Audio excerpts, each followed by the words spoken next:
السلام عليكم ورحمة الله وبركاته أعزائي المشاهدين على قناتي على اليوتيوب زراعة التين الشوكي. معاكم رامي محمد. كل سنة وأنتم طيبين بمناسبة عيد الفطر المبارك يا رب. طبعا فيديو النهاردة بالشكل اللي انت شايفه والجمال اللي انت شايفه ده والتزهير واللون والزهرة الصفراء والزهرة الحمراء وكل اللي انت شايفه في الجمال اللي انت شايفه في التين ده. احنا بنعمل فيديو فيه للناس كلها. هنتكلم النهاردة عن الأسعار، رغم المفروض انا ما اتكلمش عن اسعار على فكرة، لان انا راجل بشتري.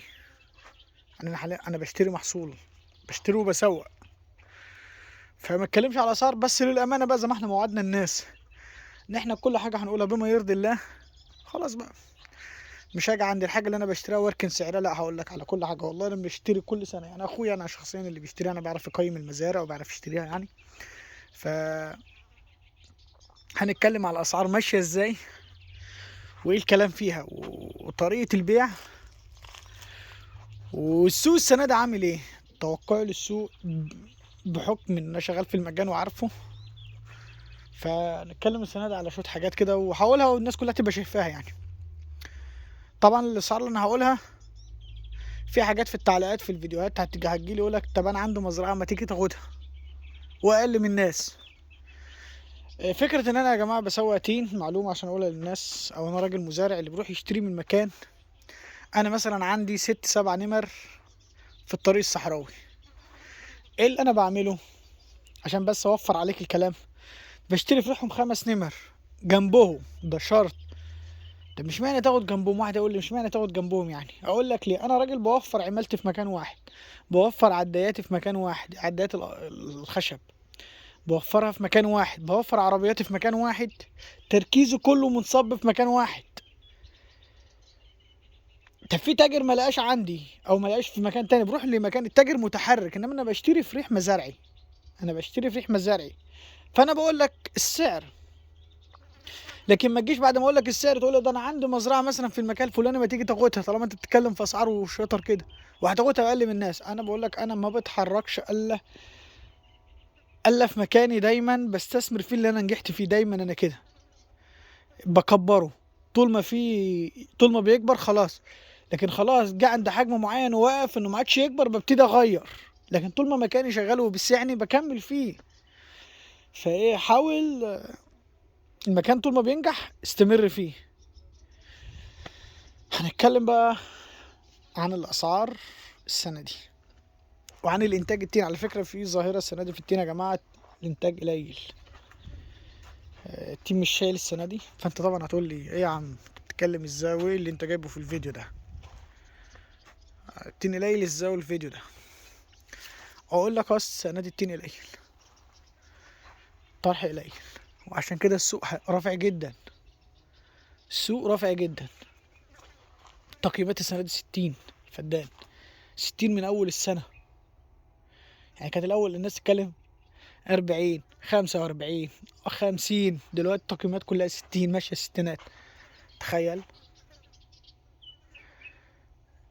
الستينات في الفيديو اللي انا بكلمك فيه برضه، عشان ما يجيش واحد برضه مزرعه عمر 4 سنين يقول لي 60. لا، في الفيديو اللي انا ماشي فيه ده التقييمات كلها ماشيه 60. 60,000 جنيه الفدان. ده كلالة يا جماعة، ده البيع كلالة. اوكي انا بتكلم في الكلالة. فده هتقول لي يعني يجي التاجر اقول لك التاجر، بس التاجر طبعا يقول لك ايه، مثلا هقول لك 50 بس عنده استعداد يصبر ويستحمل لحد 60 ويشيل كمان. فهتقول لي طب هل كمية الانتاج القليلة دي او السبب ان الانتاج السنة دي مش عالي في التين يرفع السعر؟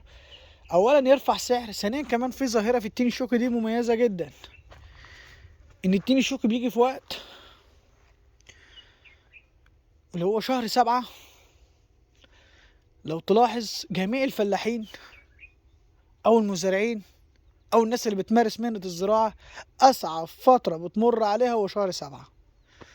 السبب الشغل قليل. تسويق الزراعة في الفترة دي او زراعة تطلع في الفترة دي بتبقى مفيش.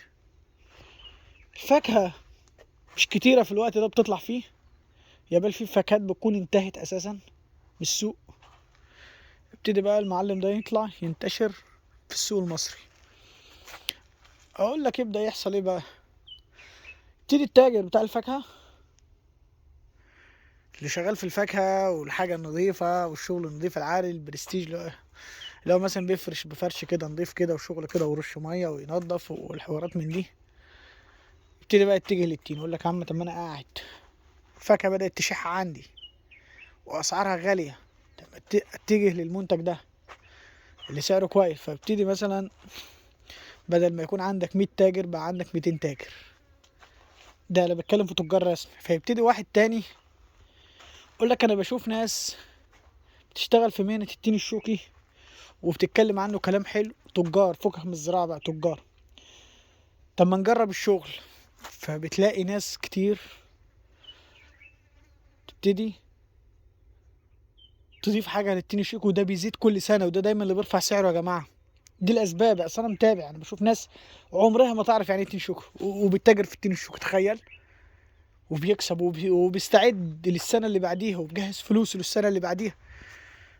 فهي دي المكاسب، إن أنت كل سنة تلاقي بينضاف ليك في سوق التين الشوكي حوالي من 100 شخص زيادة. تخيل 100 شخص منهم 30 40 تاجر، ومنهم 60 واحد ملهوش في المجال بس من سمعوا عنه يبتدي يتاجر فيه. تيجي تتاجر فيه ازاي بقى؟ هقول لك ازاي. اقول لك والله انا معايا 200,000 معايا 300,000 عايز اشتري حته ارض، يبتدي مثلا يسال طب الاسعار ايه الكلام ده كله، يبتدي يروح لتاجر يقول له انا عايز كذا كذا كذا كذا، تاجر امين يعني يشتري له، وهو يبتدي بقى يتاجر ويوزع. فابتدي الدنيا بتبدا تمشي بالوضع ده. وهي دي الميزه اللي التين الشوكي بيكتسبها بالذات في وقت بيعه، وقت ممتاز انا بقول عليه من احسن الاوقات في تسويق الفاكهه هو وقت التين الشوكي.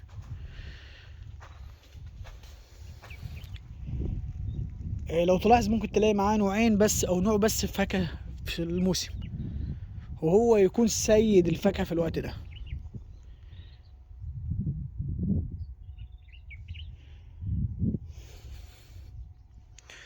ف انا اديتك رينج التقييم الكلالة للفدان، واديتك المميزات اللي بتساعد تين الشوكي في ارتفاع اسعاره سنة عن سنة، واديتك القيمة اللي بتنضاف من الاشخاص للتين الشوكي كل سنة.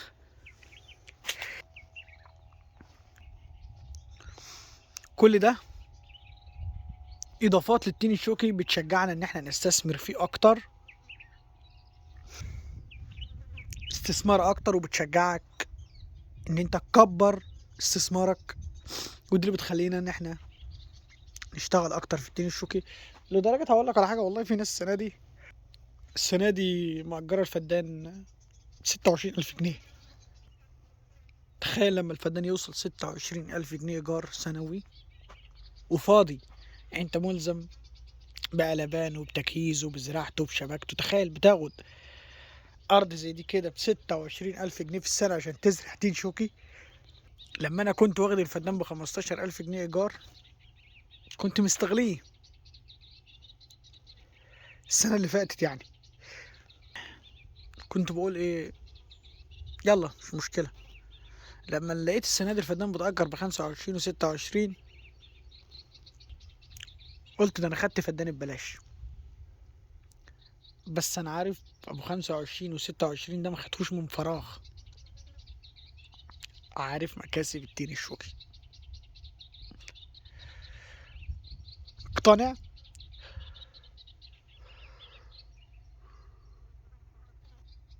مفيش حد بيرهن أرضه 20 سنة و30 سنة و15 سنة في زرعة زي التين الشوكي وما بتكسبش. اقتنع بالكلام ده. مفيش حد بيرهن مزرعته. أول ما بيحصل فشل يا جماعة وأنت زارع منتج، آخرك تصبر عليه سنة 2 3، لكن تصبر عليه 20 و30 سنة اوعى تصدق حد يقولك ده فاشل. اوعى، نصيحة ما تصدقش حد.